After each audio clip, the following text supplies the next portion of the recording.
Meaning of discursive. Discursive.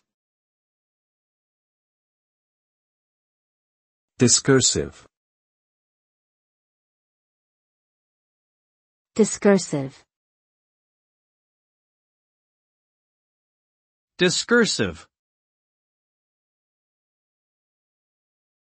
The term discursive refers to a style of writing or speaking where the topic being discussed is broad and covers various points that may be only tangentially related to the main idea.